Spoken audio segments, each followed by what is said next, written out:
রাসূলুল্লাহ সাল্লাল্লাহু আলাইহি ইসলাম এবং সাহাবীদের বিয়ের মোহরানা কত ছিল আমরা অনেকেই জানি না। যার ফলে আমরা যখন বিয়ে করতে যাই বা আমরা কাউকে বিয়ে দিতে যাই, তখন সবাই বলে ঠিক আছে বিয়েটা একদম ইসলামিক ওয়েতে হয়।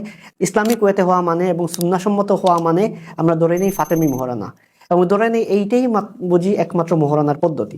কিন্তু আমরা আল্লাহর রাসূল এবং সাহাবীদের বিয়ের মোহরানা, তাবেঈদের বিয়ের মোহরানা আলোকে দেখবো বিয়ের মোহরানা ওনারা আসলে কি পরিমাণ দিতেন। তার আগে আমরা হিসাবটা করে নিই, কারণ আমাদের এখানে বারবার দিনার এবং দিরহামের কথা আসবে। তো এইটা আমরা দুইভাবে হিসাব করব।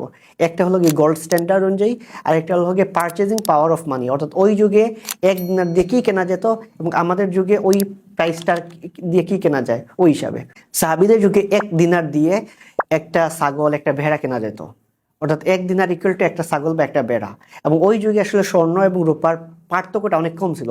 1 দিনার ইকুয়াল টু 10 দিরহাম, তার মানে 10 দিরহাম দিয়ে একটা ছাগল বা ভেড়া কেনা যেত, এবং 1 দিনার দিয়ে একটা ছাগল বা ভেড়া কেনা যেত। তার মানে 1 দিনার সমান 10,000 বা 8,000 টাকা, আমাদের সময় যে একটা ছাগলের যেরকম দাম এই হিসাবে। তার মানে আমরা যতবার যে দিনার দিরহাম বলবো 1 দিনার হিসেবে মনে রাখবো একটা ছাগলের দাম বা 10,000 টাকা। আমরা যদি গোল্ড স্ট্যান্ডার্ড অনুযায়ী দেখি তাহলে 1 দিনার সমান 4.25 গ্রাম গোল্ড, মানে 22 ক্যারেটের যদি গোল্ড দেখি তাহলে এটার হিসাবটা কেমন হয়। আমাদের বর্তমান সময়ে আজকের বাজার মূল্যে 1 গ্রাম 22 ক্যারেট স্বর্ণের দাম হলো 19,535 টাকা। তার মানে 1 দিনার ইকুয়াল টু 83,023 টাকা। আমরা ধরে নিলাম 1 দিনার সমান 83,000 টাকা। আর আমরা যদি রৌপ্যের মানে দিরহামের হিসাব করি তাহলে হলো গিয়ে আগেই আমরা বললাম 1 দিনার সমান 10 দিরহাম। সেই হিসাবে 1 দিরহাম সমান 2.97 গ্রাম রূপা, আমরা যদি রূপার হিসাবটা করি। আর 1 গ্রাম রূপার দাম হলো 313 টাকা, আর 1 দিরহাম রূপার দাম হবে 929 টাকা। এখন আমরা হিসাবটা করব যে সাহাবীদের সময় এই ক্যালকুলেশনটা কেমন ছিল। দুইটা স্ট্যান্ডার্ড, একটা হলো পারচেজিং পাওয়ার অফ মানি, আরেকটা স্ট্যান্ডার্ড অনুযায়ী আমরা হিসাব করব, সেটা হলো গোল্ড স্ট্যান্ডার্ড অনুযায়ী। রাসূলুল্লাহ সাল্লাল্লাহু আলাইহি ওয়াসাল্লামের বেশিরভাগ বিয়ের মোহরানা ছিল 480 থেকে 500 দিরহাম, কিন্তু উনার একটা বিয়েতে মোহরানা ছিল 400 দিনার, এবং সেই বিয়েটা হয় উম্মে হাবিবা রাদিয়াল্লাহু আনহার সাথে, যিনি ছিলেন আবু সুফিয়ানের মেয়ে। এবং এই বিয়ের মোহরানাটা পরিশোধ করেন রাসূলুল্লাহর হয়ে নাজ্জাশী, অর্থাৎ আবিসিনিয়ার রাজা, আবিসিনিয়ার শাসক নাজ্জাশী রাসূলুল্লাহ সাল্লামের পক্ষে এই মোহরানা পরিশোধ করেন। সো 400 দিনার সমান কি? 400 দিনার দিয়ে মোটামুটি আপনি যতগুলা আমরা ওই যে পার্চেজিং পাওয়ার অফ মানি হিসাব করি যে ছাগল কিনতে পারবেন, সেই হিসাবে এটা আজকের মূল্যে 40 লক্ষ টাকা। অর্থাৎ রাসূলুল্লাহ ইসলামের বিয়ের মোহরানা ছিল 40 লক্ষ টাকা। এবং 400 দিনার ইকুয়াল টু আমরা যে গোল্ডের হিসাব করলাম, সেই হিসাবে যদি আপনি হিসাব করেন তাহলে এইটা হয় বর্তমান আজকের বাজার মূল্যে 3,32,00,000 টাকা। অর্থাৎ রাসূলুল্লাহ সাল্লাল্লাহু আলাইহি ওয়াসাল্লামের বিয়ের মোহরানা ছিল 3,32,00,000 টাকা, যেটা উনি উম্মে হাবিবা রাদিয়াল্লাহু আনহাকে দেন। ওমর ইবনুল খাত্তাব রাদিয়াল্লাহু আনহুর সময় দেখা যায় তো মুসলিমদের অলরেডি খাইবার বিজয় হয়, শাম বিজয় হয়, তারপর ওই যে রোমান পারস্যের অনেকগুলো অঞ্চল বিজয় হয় এবং মুসলিমদের অর্থনৈতিক সমৃদ্ধি হয়। সেই যুগে সাহাবীদের বিয়ের মোহরানা অনেক বেড়ে যায়, এবং এতটাই বাড়ে যে ওমর ইবনুল খাত্তাব মসজিদে উঠে একটা ভাষণ দেন। ভাষণে উনি বলেন এখন থেকে কারো বিয়ের মোহরানা 400 দিরহামের বেশি হতে পারবে না, কারণ তোমরা এত বেশি মোহরানা দিচ্ছ নারীদেরকে, এটা তো কোনো কারণ দেখি না, আমি এত মোহরানা দিবা কেন। উমর ইবনুল খাত্তাবের সেই ভাষণের জবাবে উনি ভাষণ দিচ্ছেন, একজন নারী দাঁড়িয়ে উমর ইবনুল খাত্তাব রাদিয়াল্লাহু বলে যে আল্লাহ আমাদেরকে এটা লিমিট দেন নাই, আপনি লিমিট দিবেন কেন। এবং উনি কোরআনের সূরা নিসার 20 নম্বর আয়াতের উদ্ধৃতি দিয়ে বলেন আল্লাহ বলছেন যে যত বেশি পারো দাও, এটা তো কোনো লিমিটেশন রাখেন নাই, আপনি কেন লিমিট করে দিচ্ছেন। তখন উমর ইবনুল খাত্তাব তো ভাষণ ছেড়ে নিচে আসছিলেন, আবার উঠে গিয়ে ভাষণ দিয়ে বলেন এই যে মহিলাটা সত্য কথা বলছে, আমি যে আগে লিমিটটা দিছিলাম লিমিটটা আমি ক্যান্সেল করলাম, এখন তোমাদের যত ইচ্ছা মোহরানা দিতে পারো। অর্থাৎ সেই সময় মোহরানা কত বৃদ্ধি পেলে উমর ইবনুল খাত্তাব খলিফা হওয়ার পর কনসার্ন শেয়ার করেন, এবং সেই কনসার্নের জবাবে একজন নারী আর্গুমেন্ট দেন, সেই আর্গুমেন্টটা উমর ইবনুল খাত্তাব মেনে নেন, পাল্টা একটা বক্তব্য দেন। উনার লাইফেও দেখি উনি এটা কিভাবে পালন করেন। উনি বিয়ে করেন রাসূলুল্লাহ সাল্লাল্লাহু আলাইহি ওয়াসাল্লামের নাতনি উম্মে কুলসুম বিনতে আলী রাদিয়াল্লাহু আনহাকে। সো এই বিয়েতে উনি মোহরানা দেন 40,000 দিরহাম। 40,000 দিরহাম রাসূলুল্লাহ সাল্লাল্লাহু আলাইহি ওয়াসাল্লামের বিয়ের মোহরানা ছিল, বা ফাতেমি মোহর যেগুলো বলি 400 বা 500 দিরহাম, সেইখানে উনি 100 গুণ বেশি মোহরানা দেন। সেই পরিমাণটা যদি আমরা হিসাব করি, আমরা যে আগের স্ট্যান্ডার্ড অনুযায়ী বললাম সেটা আপনি নিজে নিজে হিসাব করতে পারেন।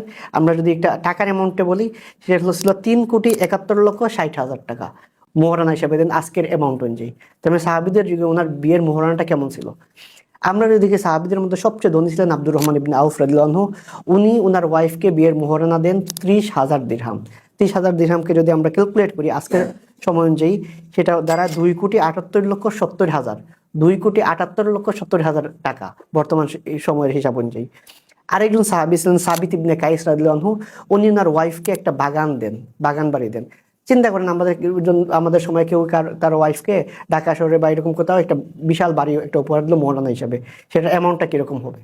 আমরা যদি এখন সাহাবীদের সন্তানদের বিয়ের মোহরানাতে যাই, তাহলে আমরা কি দেখতে পাই? তালহা রাদিয়াল্লাহু আনহু, উনি ছিলেন জান্নাতের সুসংবাদপ্রাপ্ত সাহাবীদের মধ্যে একজন। তালহা এবং জুবাইর, ওনারা দুইজন ছিলেন যে আশারায়ে মুবাশশার 10 জন সুসংবাদপ্রাপ্ত সাহাবী, তাদের মধ্যে দুইজন।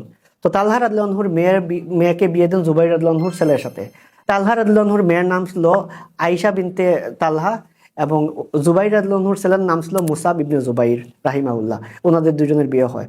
সো এই বিয়েতে মোহরান ছিল 1,00,000 দিনার। 1,00,000 দিনার, অর্থাৎ এক দিনার সমান 83,000 টাকা। 1,00,000 দিনার ইকুয়াল টু কত? এটা নিজে নিজে হিসাব করলেই বের করবেন। শুধু কি এটাই? এরকম না।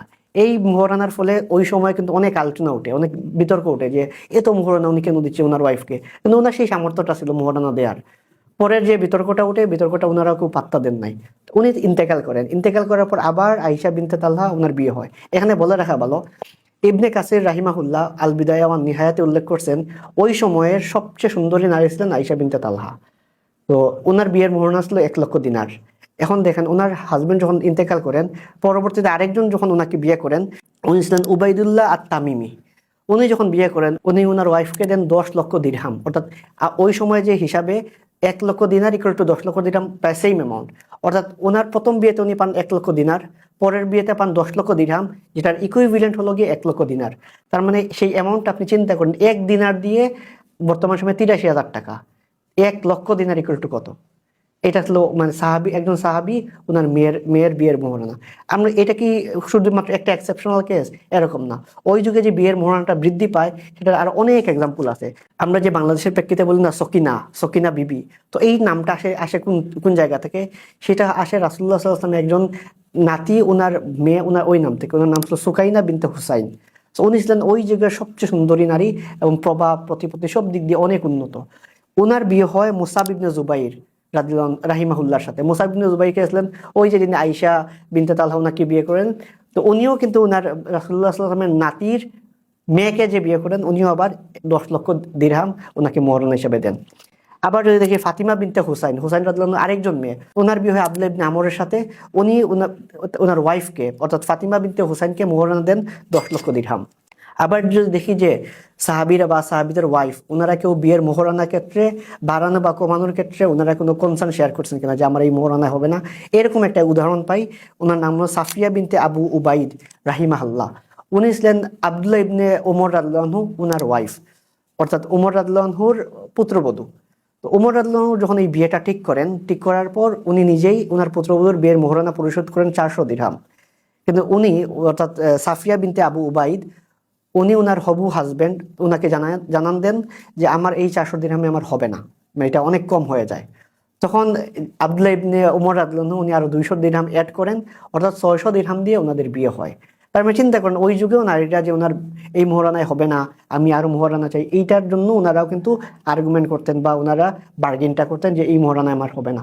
তো এই যে এতগুলো এক্সাম্পল আমরা দেখলাম, এই এক্সাম্পলগুলোর মূল কথা হলো এরকম যে রাসূলুল্লাহ সাল্লাল্লাহু আলাইহি ওয়াসাল্লাম থেকে শুরু করে সাহাবীরা, তাবেঈরা, ওনাদের বিয়ের মোহরানা যে আমরা যে চিন্তা করি কম ছিল, এটা যে শুধু কম ছিল এরকম না, বরং ওনারাও যে অনেক বেশি মোহরানা দিতেন, সেটাও আমরা এখান থেকে দেখতে পাই।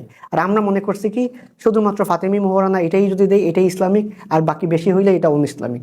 বরঞ্চ সাহাবীদের যুগে বা রাসূলুল্লাহ সাল্লাল্লাহু আলাইহি ওয়াসাল্লামের যুগে মোহরানার ক্ষেত্রে সবচেয়ে প্রসিদ্ধ যে নীতিটা ছিল সেটা হলো গিয়ে যার যত সামর্থ্য আছে সেই সামর্থ্য অনুযায়ী মোহরানাটা দিবে। যার সামর্থ্য নাই, এরকম অনেক সাহাবী আছেন যাদের সামর্থ্য নাই, তারা আসলে একজন কোরআনের হাফেজ, উনি কোরআন তিলাওয়াতের বিনিময়ে উনি বিয়ে করতেন। বা আরেকজনের শুধু জুতা আছে, সেই জুতাগুলা বিক্রি করে যে টাকা পাইতেন এই টাকা দিয়ে বিয়ে করতেন। বা ওনার একটা বর্ম আছে, বর্মটা বিক্রি করতেন, বিক্রি করার পর এইটা দিয়ে উনি মোহরানা দিতেন। অর্থাৎ সাহাবীদের যুগে আমরা মোহরানার অনেক ভ্যারাইটি দেখি, কিন্তু সবচেয়ে স্ট্যান্ডার্ড ছিল যেটা প্রত্যেকেই তার সামর্থ্য অনুযায়ী মোহরানা দিতেন। আমাদের যুগে এরকম না যে 20,000 টাকা চাকরি পাইতেছে, তার মোহরানা লেখা হচ্ছে 10 লাখ টাকা এবং সে সারা জীবন পরিশোধ করতে পারছে না, এরকম ছিল না। যার যার সামর্থ্য অনুযায়ী মোহরানা ছিল। এবং শেষ দিকে অর্থাৎ খাইবার বিজয়ের পর থেকে সাহাবীদের সময়ে আবু বকর, ওমর, ওনাদের সময় থেকে যে মোহরানাটা যে অনেক বেশি ছিল, সেটার অনেকগুলো এক্সাম্পল আমরা এখানে দেখতে পারি। এবং এইটাই ছিল ওই যুগের স্ট্যান্ডার্ড, যে মোহরানা ওয়াইফকে অনেক বেশি দিতে হতো, এতটাই বেশি দিতে হতো যেটার কারণে খলিফা একবার কনসার্ন হয়ে খুতবা দেন, কিন্তু খুতবাতে যা বলেন সেটা উনি উইথড্র করেন একজন নারীর আপত্তির কারণে উনি যখন কোরআন থেকে রেফারেন্স দেন, এবং এর পরবর্তী উমর রাদিয়াল্লাহু নিজেও ওনার ওয়াইফকে মোহরানাটা বেশি দেন। তার মানে আমরা বুঝতে পারি যে কম মোহরানা ইসলামিক আর বেশি মোহরানা মানে অন ইসলামিক, এটা আসলে হিস্ট্রিক্যালি ট্রু না।